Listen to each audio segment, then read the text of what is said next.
এই বায়োপেস্টিসাইড তৈরি করতে যে যে উপাদানগুলো লাগবে সেগুলো আমরা ছবি সহ দেখানোর চেষ্টা করব। সেটা হচ্ছে নিম পাতা, হ্যাঁ, নিম পাতা লাগবে 2 কেজি, মেহগনি ফুলের যে গুঁড়া আছে সেটা লাগবে 2 কেজি, আর বিষকাঁঠালির পাতা লাগবে বা বিষকাঁঠালির গাছ লাগবে 2 কেজি, আর গরুর চূর্ণা বলতে গরুর মূত্র লাগবে 20 লিটার। প্রথমে এমন একটি ড্রামে আমরা এই 20 লিটার গরুর চূর্ণা দিব, তারপর পর্যায়ক্রমে 2 কেজি নিমের পাতা, 2 কেজি মেহগনি গুঁড়া এবং 2 কেজি বিষকাঁঠালির যে গাছ আছে সেটা ঢেলে দিব। ঢেলে দেওয়ার পর এই যে ড্রাম আছে, এই ড্রামের ঢেলে দেওয়ার পর এই মুখটা আমরা এভাবে বন্ধ করে রেখে দেব। হ্যাঁ, বন্ধ করে রাখবো 21 দিন।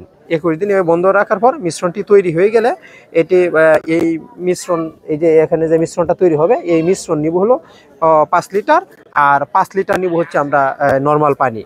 এটার সাথে মিশিয়ে তারপরে আমরা একটা ছাঁকনি দিয়ে সেকে আমরা যদি স্প্রে করে দিই, তাহলে সেই ফসলগুলো পোকার হাত থেকে রাসায়নিক ব্যবহার না করেও জৈবিকভাবে দমন করা সম্ভব হবে। আশা করছি এই পদ্ধতিটি অবলম্বন করে আমাদের কৃষক ভাইয়েরা উপকৃত হবেন। আর এই যে বায়োপেস্টিসাইড, এটি নির্দেশনায় আমাদের ময়মনসিংহ অঞ্চলের যে অতিরিক্ত পরিচালক সালমা লাইজু স্যার, ওনার একটি বিশেষ নির্দেশনা, এবং আমরা যারা উপসহকারী কৃষি অফিসার আছি, আমরা কৃষকদেরকে এই বিষয়ে সচেতন করার জন্য এবং তাদেরকে হাতে কলমে শিখিয়ে দেওয়ার জন্য সর্বোত্তম চেষ্টা করছি।